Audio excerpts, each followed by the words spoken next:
Je ne sais plus si je l'ai dit du coup. Le titre de cette vidéo et le sujet de cette vidéo, ça va être comment fixer son chien.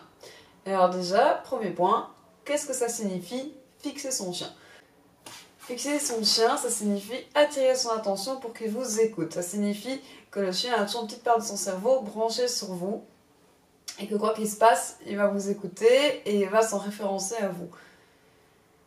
Il y a plusieurs techniques pour faire ça, mais on va d'abord expliquer à quoi ça peut servir.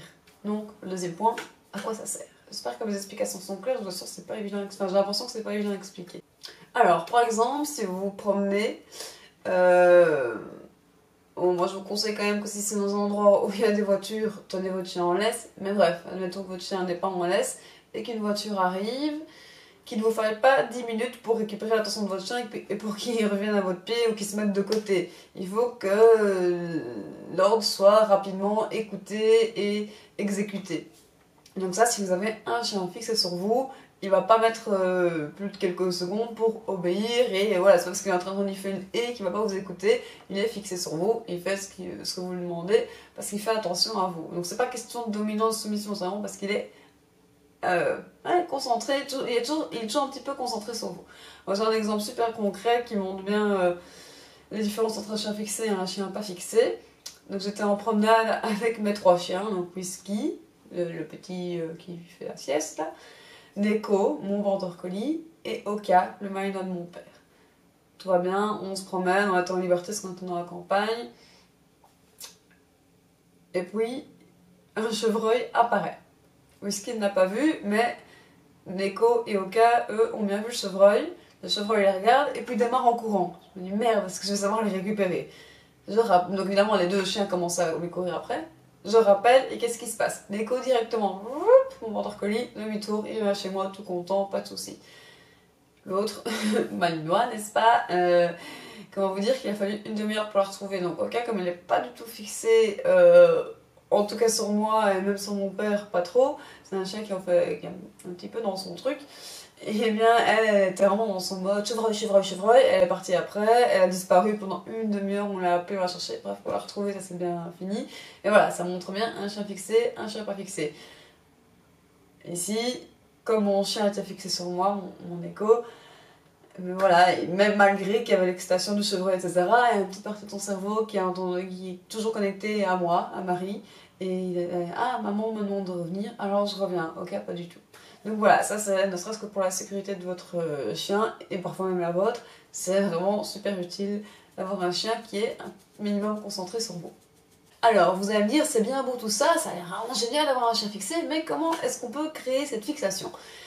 Eh bien, ça dépend d'un chien à l'autre. Moi, par exemple, je vais parler beaucoup d'exemples parce que je trouve ça plus illustratif. Avec Neko, j'utilise encore le jouet. Neko, c'est un grand obsessionnel du jeu, et donc c'est ce que j'utilise. Avec Whisky, il est un petit peu gourmand, enfin voilà, Whisky c'est un petit peu le jouet, mais lui c'est un jouet en particulier, c'est la balle qui fait pouic pouic, et un petit peu le clicker, ça commence à bien le fixer. Voilà, donc vous voyez, des chiens, c'est pas un seul truc, ça peut être plusieurs. Au cas, c'est ça qui est très difficile avec elle, le malinois, c'est qu'il n'y a pas grand chose qui la fixe, même la nourriture. Ça commence vraiment à s'améliorer. Depuis que je fais de l'agility, il y a vraiment la relation qui se crée, et donc elle commence à faire beaucoup plus attention, mais c'est toujours difficile. Donc, vous devez en fonction de votre chien. Est-ce qu'il est gourmand? Est-ce qu'il est joueur? Est-ce qu'il est câlin? Est-ce que c'est un chien qui a vraiment besoin dans la relation? Est-ce que c'est des bruits qui vont l'attirer? Whisky, ici, ce qui l'attire vraiment, que ce soit chez le clicker ou enfin dans le clicker ou la balle qui fait pic-pic, à mon avis, c'est le bruit. Voilà, il faut vraiment trouver ce qui intéresse votre chien, ce qui le motive, et il faut que quand vous fassiez ce qu'il fixe, le chien il est tout content comme ça au début, et voilà. Une fois que vous avez trouvé, donc c'est la première étape, par exemple, Neko, je me suis super rapidement rendu compte que c'était le jouet. J'ai arrêté les bonbons. Qu'est-ce que je faisais? Pour les ordres de base, j'avais mon jouet en main. Neko assis. Il s'assied, je lance le jouet. Il revient. En plus, lui, il ramenait très facilement, donc c'était facile. Il me ramenait la balle. Neko couché. Il se couche, je lance le jouet. Et donc, à chaque fois qu'il exécutait un ordre correctement, je lui lançais le jouet. Puis petit à petit, après j'ai fait une fois sur 2. Donc il devait me faire 2 ordres correctement pour avoir le jouet. Puis une fois sur 3, une fois sur 4, une fois sur 5, et puis seulement de temps en temps. Mais ça a été très progressif, ça a été sur plusieurs mois, enfin même plus d'une année. soyez patient, il faut le temps. Donc voilà, ça c'est comment j'ai procédé avec Neko, et vraiment Neko c'est celui qui m'écoute le mieux. Avec Whisky, bah, ça commence à aller, mais c'est plus difficile. Donc voilà, soyez patient et persévérant, et si vous voyez qu'il y a des ordres qui sont plus difficiles à comprendre pour votre chien, prenez le temps. Et si par exemple pour d'autres ordres vous ne devez plus féliciter parce qu'ils sont vraiment devenus automatiques, n'hésitez pas à bien féliciter ceux qui sont plus difficiles. Ça va aider votre chien à comprendre et à être motivé à faire ce que vous lui demandez. Donc c'est quelque chose d'assez simple à faire avec certains chiens qui peut être beaucoup plus compliqué avec d'autres. Comme je vous dis, on a vraiment la différence entre Neko et Oka, alors que je me suis toujours comportée de la même manière avec les deux. Mais voilà, ce sont deux chiens différents.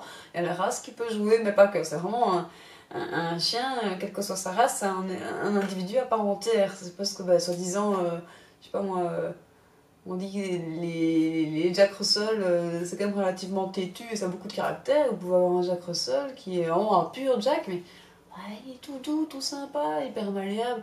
Voilà, vous pouvez avoir aussi un Border Collie complètement amorphe. Bon, ça, c'est quand même bizarre, hein, on va pas se mentir. Mais ça peut arriver, j'en sais rien. Voilà, respectez votre chien, voyez ce qui le motive et apprenez à le fixer. En fait, votre chien, à un moment, par exemple, à jouer ou autre chose, il va associer que même quand vous ne donnez que plus que de temps en temps la récompense, que oh, mais si j'obéis, je vais peut-être avoir ce truc super cool qui me donne tellement envie de travailler. Et c'est ce peut-être que ce qui m'excite, le truc trop cool, va peut-être apparaître, qui va faire que votre chien va se fixer sur vous et que ça va se prendre dans la durée. Et après, moi je trouve que c'est quelque chose aussi qui s'installe dans la relation.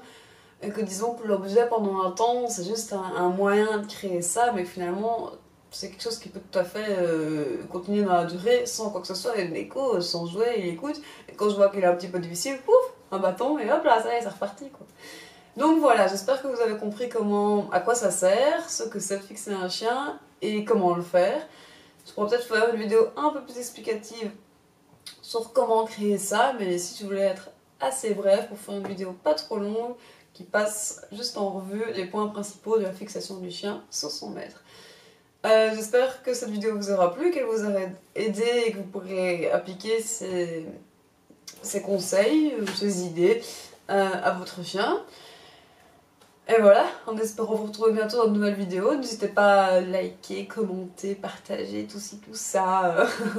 Vous faites ce que vous voulez. Voilà, je vous dis à bientôt.